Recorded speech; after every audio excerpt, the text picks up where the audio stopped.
Hi there, Lord JEG here, and I guess we'll call this part 2 of the generator.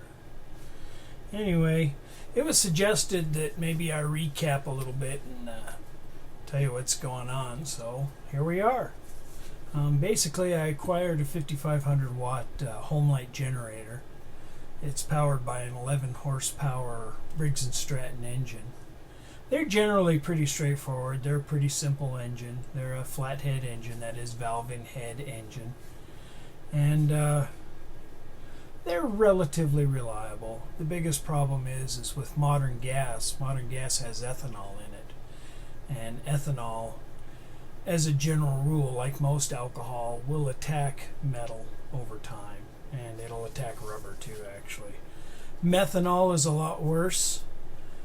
But ethanol is bad too. So if gas sits around in your tank for a while, things will start to corrode and it'll start just attacking everything.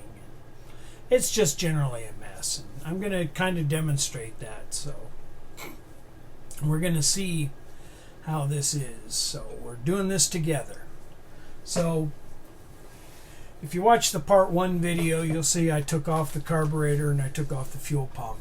And I just assume that they're going to be mungy and crappy. So first we'll look at the fuel pump. I'll take out the screws here. They're a pretty simple contraption, really. These fuel pumps, they actually work off of vacuum. So basically all there is inside these things. There's a spring and a diaphragm on one side, and this is the diaphragm. That's the spring seat. And usually this one actually isn't in that bad a shape. Usually, if they've been sitting or they've been attacked or whatever, a lot of times they'll develop a tear. You can see where the pressure of between the body and the diaphragm where it rests, a lot of times they'll tear there, or sometimes they'll tear where the spring seat is.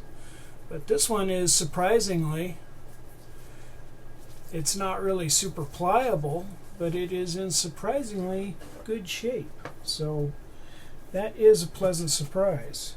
Now they make rebuild kits for these things, but honestly, you can get a new one for about $10, and I think you can get a rebuild kit for like 2 or 3 or maybe 5. I don't remember.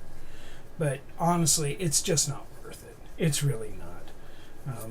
When you take something apart that's old and you put it back together, and there's a bunch of gaskets and stuff, you always run the risk of pinching something or tearing something on accident. So it's really not worth it. Looking at the other half of the fuel pump, again, not that bad, actually. I'm pleasantly surprised. I probably actually could have reused this, but in a situation, in a situation like this, where you got to worry about, you need your generator to start first time every time, it's better safe than sorry. $10, cheap insurance. Okay. Even the gasket, surprisingly, is in quite good shape. So, again, I may just put that back together, see if it runs, and, keep it as a backup or something. Until I can get another new one or something. Anyway, so there's the fuel pump. Surprisingly, not that bad. Probably could have gotten away with reusing it. But again, better safe than sorry. Next thing is the carburetor. I showed it the other day, and again, I don't know, I may have to get a fill light or something here so you can kind of see what's going on. But in fact, it's better off without the light. Go figure. But yeah, you can see all this mung here, all this stuff. That's basically, that's your remnants of all the nasty gas turning to varnish. If we take the fuel bowl off, assuming I can even get it off, I might not even be able to get it off because it may be varnished on there. So not great. Not bad though, actually. Surprisingly, I was expecting a big varnish pool there. So surprisingly not horrible. But again, with these little tiny passages, because carburetors have a bunch of little air bleeds and metering jets and things like that, it's really, for $30, basically, again, it's cheap insurance. You can keep the old carburetor around as a backup, or if you want to try to rebuild it, or you can keep it for parts or something like that. But it's one of those things. It's kind of a judgment call. If you really think you're going to need it as a backup, or as long as you run straight gasoline, or you run some sort of a fuel stabilizer, and you run it often, and you keep your gas, like when you're done and you're going to put it up for a while, you drain the gas out of it, you should be okay. But if you're going to let it sit around and you're not going to do any maintenance, then yeah, you need some sort of backup. Okay, I mean, that's just the way it is. I don't make the rules. It just is what it is. So let's play YouTube Star and do an unboxing, because everybody does unboxings, which I really don't understand the point of, but we'll do it anyway. That's half the fun. So, I think this is just a cheapy Craftsman with I like these hook blades. They're really for roofing more than anything. They're good for like tearing up shingles, but they're good for carpet, linoleum, human flesh, whatever. Anyway, they work pretty well for this too. So that's what we're doing. Just what we got.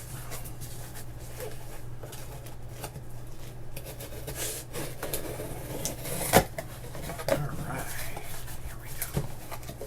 Drum roll, kids. And ta-da! Another box. And ta-da! Another box. So, yay. Let's see.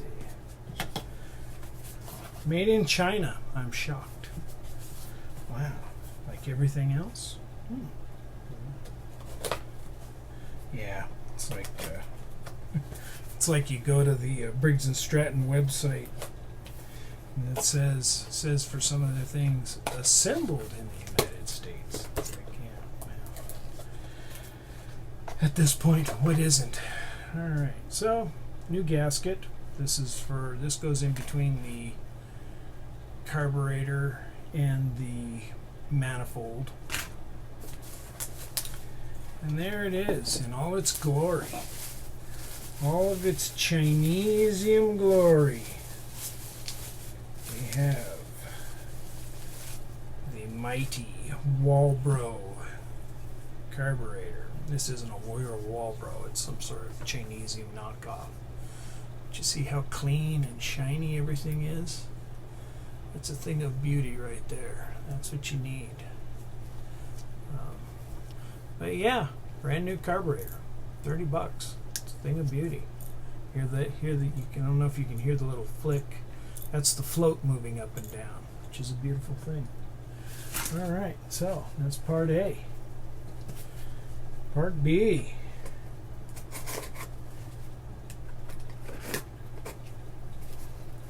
Again, hecho en China. Made in China. So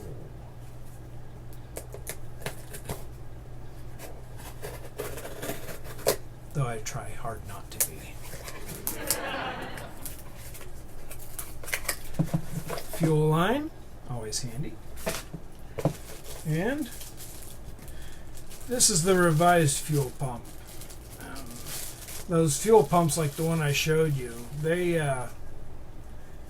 honestly, they never really worked that great in the first place, even when they were brand new. I mean, they work all right, but anyway, that's the revised version.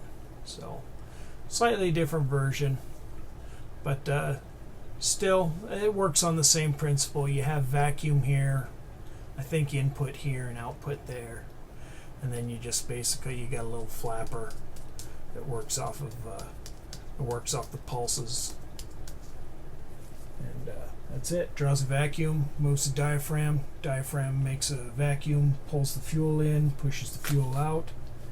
And that's that. Oh yeah. Yeah, you can see why we need a new fuel line. Yeah, this fuel line is just awful, you know. And all rubber does this. Doesn't matter. Doesn't matter if it's outdoor rated. Doesn't matter if it's UV stabilized or whatever. It'll all do that over time. I mean, it just is what it is. Rubber being an organic compound, even though there's a lot of plastic in what we call rubber today, you'll get that. You just get rot, cracking, etc. after a while. It's just inevitable. So anyway, we got our pieces parts. So follow along. Stay tuned.